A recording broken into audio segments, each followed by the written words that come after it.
क्या आपको मालूम है कि जुड़वा बच्चे कैसे पैदा होते हैं और ये कितने तरह के होते हैं? क्या आपको पता है कि जुड़वा बच्चे के पैदा होने में एक माँ के गर्भाशय में किस तरह की प्रक्रिया होती है? क्या आपको मालूम है कि जुड़वा बच्चे के पैदा होने में एक लड़की के कितने अंडाणु लड़के के कितने स्पर्म के साथ निषेचित होते हैं?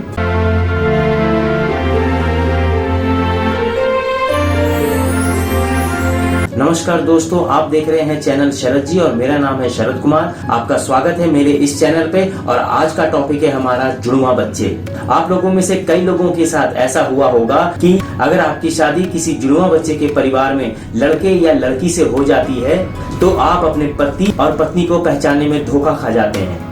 और कई बार ऐसा भी होता है कि कोई लड़का या लड़की किसी ही या शी को प्रपोज करने जाता है तो वह जिसको प्रपोज करने जाता है उसकी जगह पे वो उसके जुड़वा भाई या बहन को प्रपोज कर देता है। खैर, ये तो थी एक मजाक की बात। तो आइए जान लेते हैं जुड़वा बच्चे के पैदा होने के प्रक्रिया को मेरे इस छोटे से वीडियो के माध्यम से। तो जैसा कि आपको पता ही होगा, पुरुष के पास दो तरह के शुक्राणु यानी कि स्पर्म पाए जाते हैं, जिसमें कि एक्स और एक वाई होता है। वहीं महिला के पास सिर्फ एक ही तरह के दो अंडाणु पाए जाते हैं, एक्स और एक्स। अगर पुरुष का एक्स स्पर्म महिला के एक्स अंडाणु के साथ निषेचित यानी कि फर्टिलाइज होता है तो महिला के गर्भाशय में लड़की का डेवलपमेंट चालू हो जाता है। और अगर पुरुष का वाई स्पर्म महिला के एक्स अंडाणु के साथ फर्टिलाइज होता है तो महिला के गर्भाशय में लड़के का डेवलपमेंट चालू हो जाता है। इसलिए कहा जाता है लड़की या लड़के का होना महिला के अंडाणु यानी एग पर नहीं बल्कि पुरुष के स्पर्म पर डिपेंड करता है कि पुरुष के एक्स या वाई स्पर्म में से कौन सा स्पर्म निषेचित हो रहा है महिला के अंडाणु के साथ।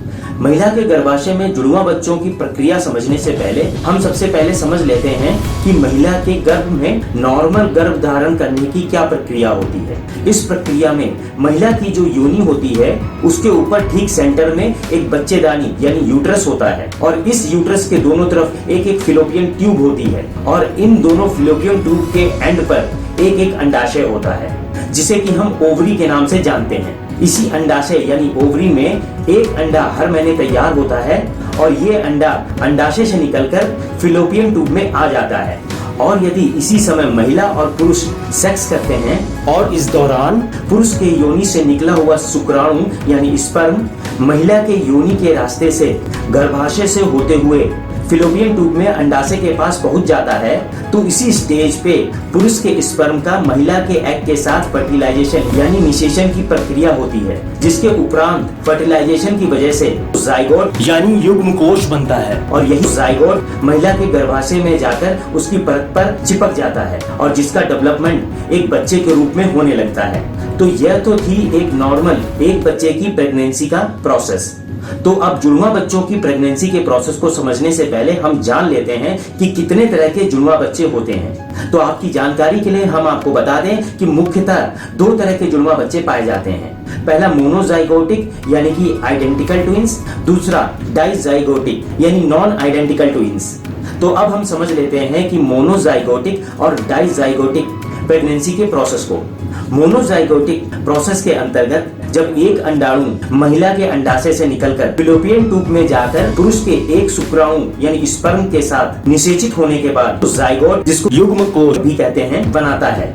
मगर ये जाइगोट फिलोपियन ट्यूब से जब गर्भाशय में ट्रांसफर होता है तो दो अलग अलग पार्टों में बट जाता है और ये दोनों भ्रूण यानी फीटस एक साथ गर्भाशय की परत पर जाकर चिपक जाते हैं और इन दोनों भ्रूणों का प्रोग्रेस दो जुड़वा बच्चों के रूप में होने लगता है। इन दोनों जुड़वा बच्चों की गर्भनाल एक ही प्लेजेंटा के साथ कनेक्ट होती है। प्लेजेंटा वो पार्ट है जो कि महिला के गर्भाशय में गर्भनाल के द्वारा बच्चे को भोजन ट्रांसफर करती है। क्योंकि मोनोजाइगोटिक जुड़वा बच्चों के प्रोसेस में पुरुष का एक स्पर्म महिला के एक एग के साथ फर्टिलाइज होता है, जिसकी वजह से दोनों जुड़वा बच्चे आनुवंशिक यानी जेनेटिकली रूप में समान होते हैं। साथ साथ इनका लिंग भी समान होता है और तो और इनका चेहरा भी बिल्कुल एक जैसा होता है और ये दिखने में भी एक समान दिखते हैं। यानी दो समान लड़के या दो समान लड़कियां, मगर इन दोनों बच्चों के फिंगर प्रिंट अलग अलग होते हैं और इन बच्चों के चेहरे पर मस्से और तिल भी अलग अलग हो सकते हैं।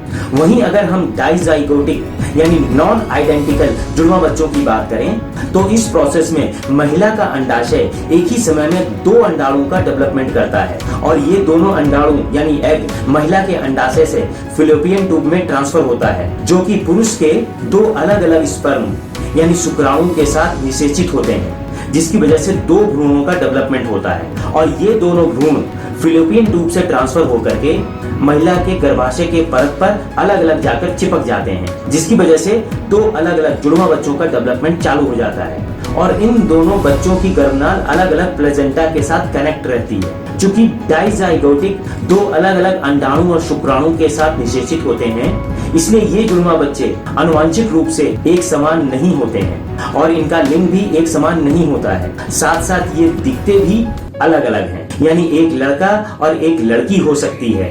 कभी कभी दोनों लड़का या दोनों लड़कियां भी हो सकती हैं, मगर उनके चेहरों में काफी फर्क होता है। यानी एक नॉर्मल भाई बहन की तरह हो सकते हैं, बस उसका जन्म एक ही समय पर एक ही गर्भाशय से होता है। आशा करता हूँ बताई गई जानकारी आपके काम आएगी। काफी मेहनत करके ये वीडियो मैं आप तक लेकर आता हूँ, तो कृपया इस वीडियो को लाइक और शेयर जरूर करें। साथ ही साथ अगर आप मेरे चैनल पर नए हैं तो मेरे चैनल को सब्सक्राइब कर लें और आप हमें कमेंट बॉक्स में लिखकर बताएं दूसरे और किन टॉपिक पे आप वीडियो देखना चाहते हैं। आपका कीमती समय देने के लिए बहुत बहुत धन्यवाद। मिलते हैं आपसे नेक्स्ट वीडियो में, तब तक के लिए नमस्कार।